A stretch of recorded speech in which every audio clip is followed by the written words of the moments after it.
Hello, beautiful souls. Aramaic Wisdom Keeper, Dale Allen Hoffman here. This is part of a series of videos I've been doing with a new family member, friend, Pyradym. Anybody who's been around my beautiful bride Loretta and I's work for the past few years, you've either been with Pyradym, not ours, this one actually is ours, but through the inventor, August Worley, who's been featured in quite a few workshops with us in the last 5 or 6 years also as well. He's been at several of our retreats actually for the last 5 years or so. Just wanted to talk a little bit about what I call phasing, coherence, incoherence, etc. Anyone who's familiar with the Heart Math Institute, Howard Martin, you may have become aware of it through Greg Braden's work. Wanted to talk about how we create this persona just very briefly, and how regardless of what we're thinking, whether I should say the intensity of our suffering is always in 100% direct proportion to our resistance, or how out of phase or incoherent that is with our eternal nature. Okay? Pop down a low note here. Let's go up actually to the heart chakra. It's just a bass root tone. Let's call that the tone of the eternal. This is all metaphorical, of course. Get the John of God bed going behind me. Now I'm going to add a second tone in. Just a pure vibration. You can see that wobble. Really slow. That means that they're really close together. See that right there? Or what Yeshua said in the Gospel of Thomas, they said, "What is the sign of the living one within you?" Say to them, it is movement and rest. Movement and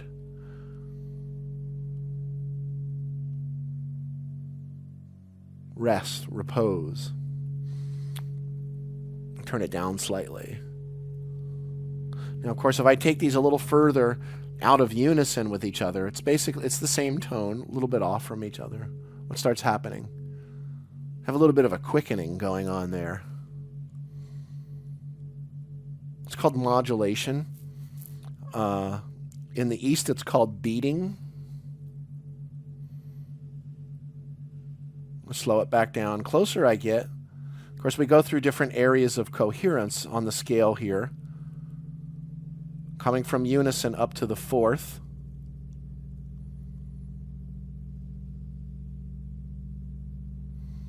Up to the fifth. That's rock music right there, the root, the fifth. I can pull the octave in, actually.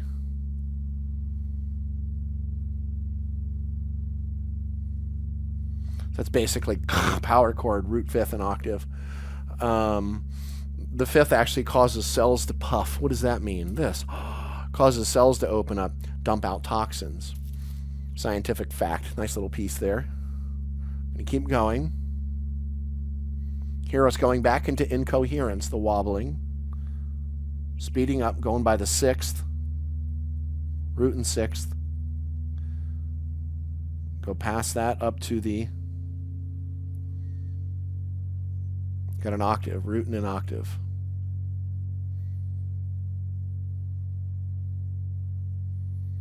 Okay, so I want to bring that back down to unison. I'm rattling everything in the room here.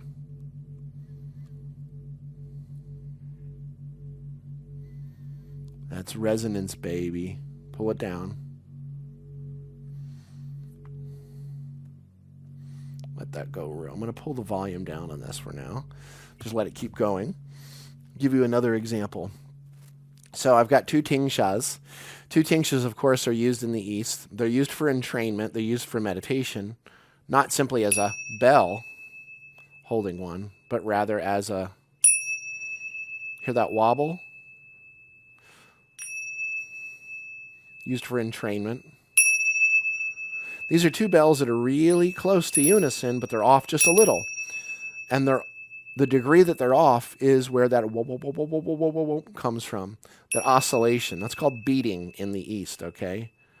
Now, another example. I've got a Woodstock chime. I have lots of Woodstock chimes around. I've been using this one for ages. I had a different one, and it got stolen at a church. Just like my camera got stolen at a church recently. Nice.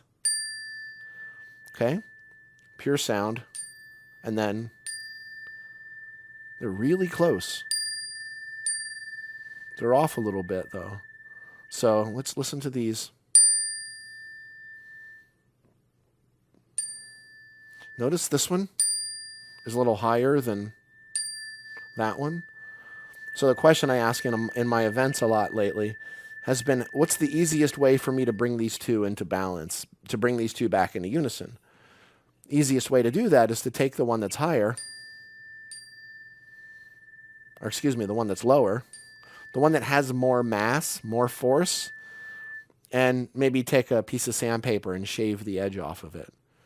It's actually removing mass from the heavier object.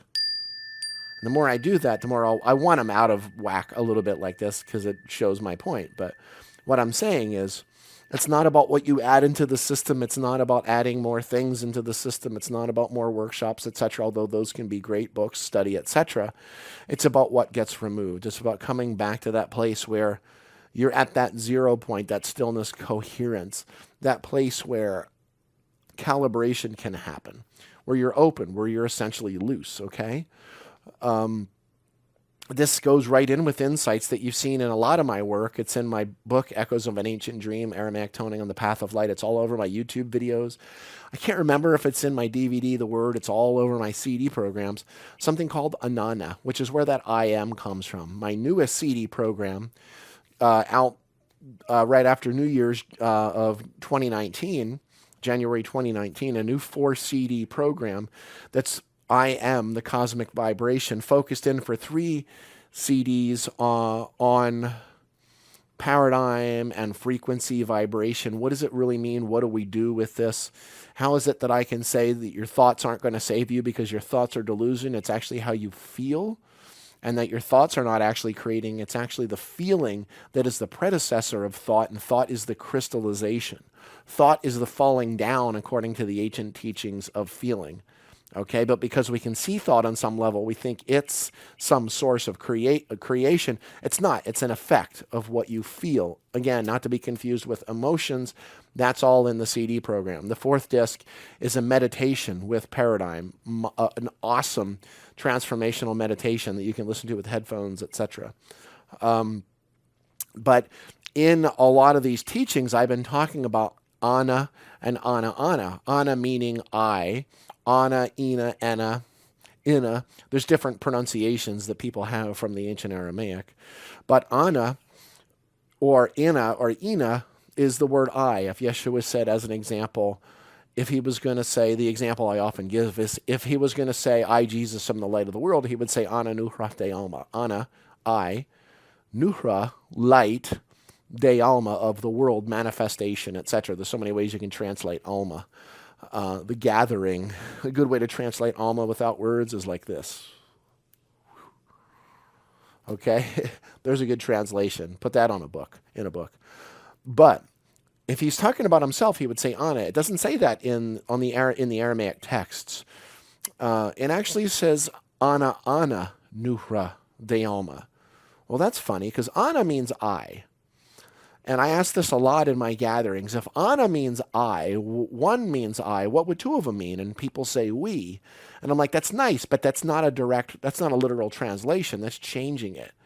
And they think about it. And usually, or oftentimes, there's a kid, 7 years old, 8 years old, 12 years old, in the audience that just happens to go, I. And I'm like, yes, that's it. I. When I see it in a text, to me, it looks like Ana, but the way we pronounce that in Aramaic is Anana, okay? We pronounce it as one word, even though it's 2 separate words, okay? The literal translation is I am I, the I within the I. And of course, that word Anana is an old word that's been around for 10, 12,000 years now. Was the ancient Sumerian goddess of love, fertility, and warfare, etc. Had a twin sister, the light and the shadow aspect. They came down into the underworld. Where's the underworld? You're in it.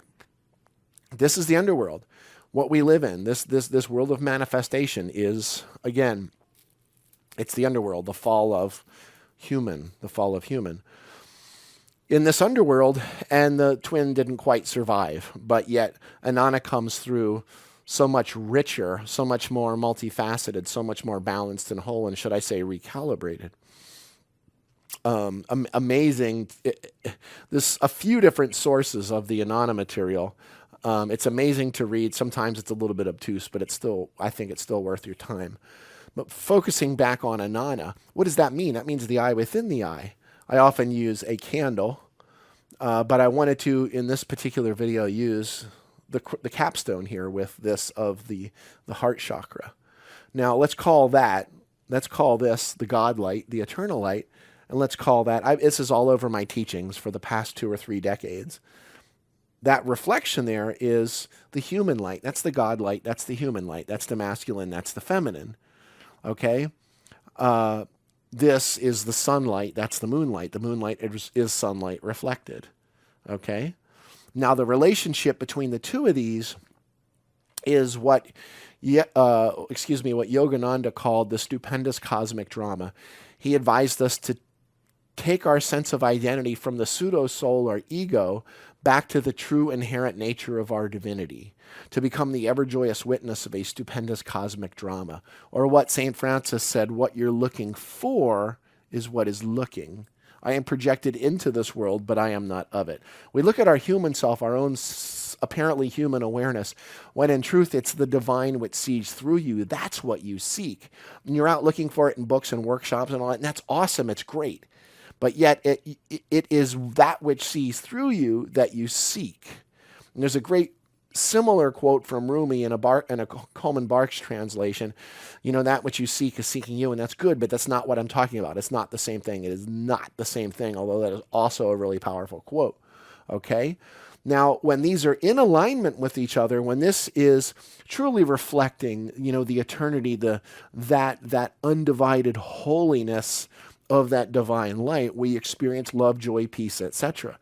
When we have that resistance in the system and we're trying not to feel what's in movement, we resist what we don't like how it feels, and when we try not to feel it, we intensify it, which again, with the Hoberman sphere, amplifies it, and then of course we suffer. And I've always said this, that your suffering is always in 100% direct proportion to your resistance. And of course, what goes with that? Resistance to what? The resistance to what is. The resistance to allowing the voicing of those voices and frequency patterns within you that have been repressed, suppressed, etc. That's what a demon is. I just filmed a video about what the demons actually were, those 7 demons from Mary Magdalene. They weren't demons in the sense that we think of them, but rather frequency patterns, soul portraits in our system that we haven't allowed to speak.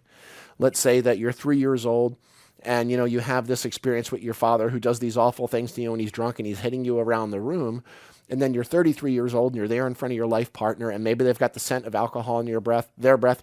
Maybe they look at you just the right way, and all of a sudden all that stuff comes dumping out. You think you're looking at your life partner from the perception of a 33-year-old, but you're not. You're looking at your father from the perception of a 3-year-old.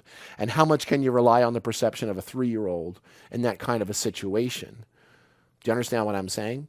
They've got that holy eternal nature. It's still burning so brightly, but when it comes to interpreting this illusory Mamuna world, the Leela, the divine play, the Maya, you can't quite probably rely too much on what you thought and felt as a 3-year-old in that sense.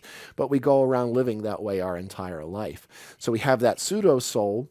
Eckhart calls it the pain body, and it's not just pain. And of course, he says that it's not just pain, but we have that projection on the screen, and we tend to study and put things into that, and we want to put intellect into that. We want to put all this information, thinking that the more we put into that, the more whole and complete it would be, when the truth of the matter is, it's not what you're putting in the intellect, it's what you're allowing to express and or let go of, allow to move through you in your intelligence, your innate intelligence, that will make the difference. Now, when they're in phase with each other, we have that beautiful experience of coherence. When they're out of phase, it's not bad, it's just can get kind of intense, shaking things in the room here. I can actually hear part of the John of God bed rattling a little. Who would want to live like that every day? Guess what? You are right now. That's what's happening in the world. And you're trying to figure it out here with your intellect, but your intellect can't touch it. Your intellect cannot comprehend it. You've never had an accurate thought in your life. Every thought you've ever had is a delusion. It's a delusion. It's trying to explain something that doesn't exist. In the words of Sri Aurobindo, the ego, the pseudo-soul, is in the Life Divine, Sri Aurobindo called it a supra-rational enigma. Supra-rational enigma. It's not actually there.